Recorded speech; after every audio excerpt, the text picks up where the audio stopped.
Well, that's over here, Chugan channel. Welcome to my Wolves versus Arsenal preview for Tuesday night's game. Let's get right into it. To get away, to see you again.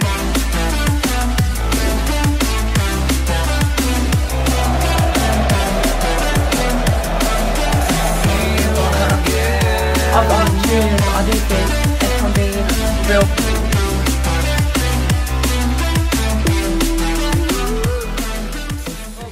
Back again for Premier League, and yeah, it feels obviously we did play Man United on was it the Sunday? It was Sunday, wasn't it?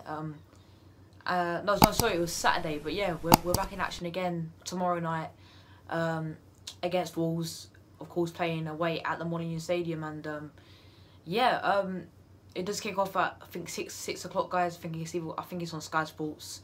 But yeah, obviously we do face Wolves away, and yeah, it's not going to be easy. Wolves are in some really poor form, however. They've lost like 8 games in a row or something. Nuno's talk like Nuno could be like sacked, but that's just a bit of like talk, you know. It's not, you know, I don't think he will. But yeah, it's yeah, the last time Wolves won in the Premier League was December the 15th against Chelsea. And since then, they've obviously have one in like the FA Cup and stuff, but in the Premier League, haven't won, you know, a single game. And yeah, well, should I say they haven't won a single game in the new year? So yeah, us on the other hand, we're obviously unbeaten in 2021. Drawn 0-0 with Man United. I'm still gutted when we really should have won that game. I was watching it back. I was like, come on, how? I mean, like I said, it could have gone like either team. But like we had so many good chances, and yeah, it's not going to be easy though. And I say that because Wolves do have some decent players, and I also say that because you think back to this season, right? Emirates Stadium, we lost 2-1 to them. Last season, we actually beat them 2-0 actually. Saka and Lacazette scored at the Molyneux Stadium, at their ground. We beat them 2-0. Saka and Lacazette, I think, both got the goals, and yeah, I think that was just after lockdown as well. The season before that, we obviously lost. Did we lose? Yeah, we lost 3-1 to them. I think because I remember Socrates scored in like the 80th minute. That was Emery's first season, but anyway, yeah. They've got some decent players. Obviously, Podence, Neto. Neves, Matinho, Nelson Semedo, he's decent. I mean, he's played with Barcelona, didn't he? But yeah, he hasn't really been the best for them. But you know, but anyway, do I think we will win? I am quite confident going into this game, mainly the fact because we haven't lost in New Year yet, and I do think it's going to be really tight. I don't think we're going to go there and completely demolish them. My score prediction, I've gone with an Arsenal 1-0 victory. I think it's going to be a tight game, but I do think we will keep another clean sheet and win 1-0. And if we do win this, it's a crazy season. Obviously, Spurs losing 1-0 to Brighton yesterday. That was crazy. And if we do win this game, then we do go above them, but they do have a game in hand. We'll be 6th. We'll be 5 points off top 4. That's mad. That is crazy. Having said that, the teams around us have 3 games in hand. Aston Villa got another, I think, 3 games in hand. Everton got 2 games in hand, 3 games. Spurs have got a game in hand. Who else you got? You got Newcastle, I think, got 2 games in hand. Leeds have got a game in hand, and they could, if they win theirs, they can go above us. Southampton got a game in hand, win theirs, they can go above us. So right now we do sit 10th, and it's a crazy season. Like, I don't think this season's ever, you know, in.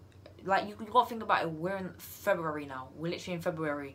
And I don't think there's been a crazier season like this at all. Because there's still, let's face it, if we had a better manager, we would be up there challenging for the title. And that's not even that's not even a joke. If we had a better manager, we would have beat Crystal Palace.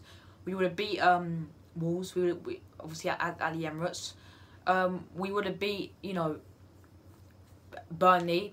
You know, we'll at least beat Burnley. That's straight away, like, you know, 9 points right there.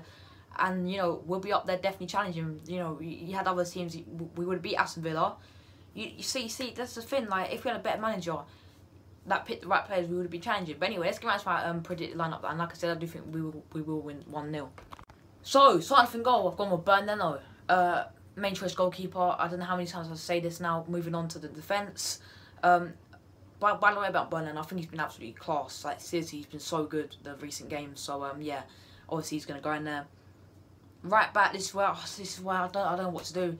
If Tierney's back, right, and this is what I'm going to go with. I'm going to go with the fact that Tierney and Saka both return. Aubameyang's still not going to return. We're going to go right back, Cedric. Maitland-Niles looking like he could be sold to Southampton, Newcastle or Leicester. I hope he goes Leicester because I think he can really... I think they can challenge for top 4, you know, and I think he can get Champions League football. So yeah, I do hope he goes Leicester. Obviously, I don't hope... Listen, I hope he stays, obviously, but if there's one move for his career, I say Leicester's the right move for him. But yeah, I'm going to go with Cedric's right back. He was shocking, absolutely shocking against Man United in my opinion. I saw some people say he had a good game. Not for me. He got the ball, kept losing it, didn't offer anything forwards. So yeah, we're going to go with Cedric playing right back in his normal position, and hopefully he can actually do, you know, a lot better. I think he will because when he's in his normal position. The centre backs, I'm going to keep the same pairing from Man United. I'm going to go David Luiz and Rob Holding.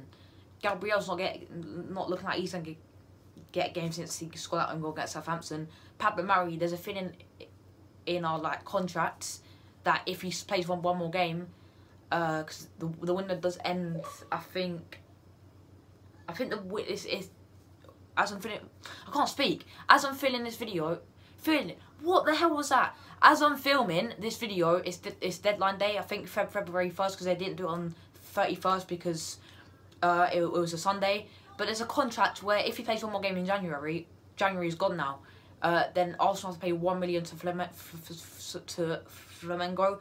So it wouldn't surprise me if he jumps right back into the squad because obviously we don't like to do. We're so tight at this football club. But we're gonna go Rob Holding down with the Luiz. I thought they'd done really well against Manchester United, and yeah, hopefully we can they can both have good games again. Left back, I'm gonna go Kieran Tierney. If not Tierney, it has to be Cedric's left back, and Hecky B right back. But I'm gonna go Kieran Tierney playing in that left back role. In the midfield, we're going to start off with Thomas Partey.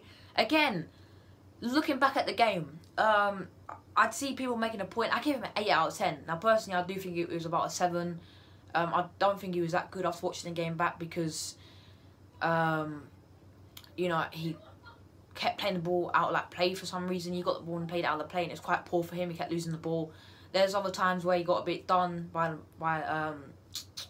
Cavani or whatever, what's his name, Fred, that was it. And yeah, there was a few times that, but I'm gonna obviously, I do think he's not fully fit yet, so I'm gonna put him. I'll still put playing for this game though because, you know, we seriously need him. If it's not him, we have to go Dani Ceballos or El Neni. I can't have El Neni. This is where I think we should bring back Guendouzi or Torreira.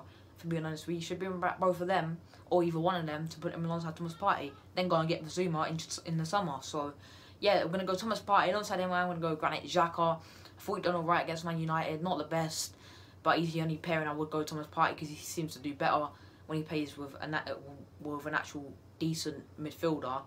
Decent, I should say, absolute class midfielder in Thomas Partey. In front of them, we're going to go Emil Smith-Rowe. Yes, no Odegaard. Listen, Odegaard, yeah, I think we should bring him on a little bit earlier than the last 10 minutes before. I think we should bring him on maybe, if we're losing, bring him on straight at half time because, listen, people will start him, yeah, I wouldn't. I'll keep Smith-Rowe there because he deserves it. Why would you drop Smith-Rowe? He's been class for you know, the past few weeks. So Smith-Rowe in that number 10 role. The front three now, this was again a little bit questionable. Left one I have gone with Bukayo Saka. If he's back, play him. If he's not, Martinelli has to go there. Right wing, Nicola Pepe. Up front is the main striker. Lacazette. Again, Aubameyang's not... I don't think will make a return until Aston Villa. So yeah, we're going to go with Lacazette up top. Obviously, should have scored. He really should have scored that free kick. He should have scored that chance where Martinelli done the ball over to him. I mean, let's face it, Lacazette's been... I thought Lacazette's been really good recently. He's been really getting his goals, really getting some good form, and he really deserves more goals than what he gets, because he has so many chances. He just don't take them properly. But yeah, thank you guys for watching. The preview, like I said, I do think we will win 1-0. There's my predicted lineup, and I'll see you guys after the player ratings, hopefully again with my smile on my face.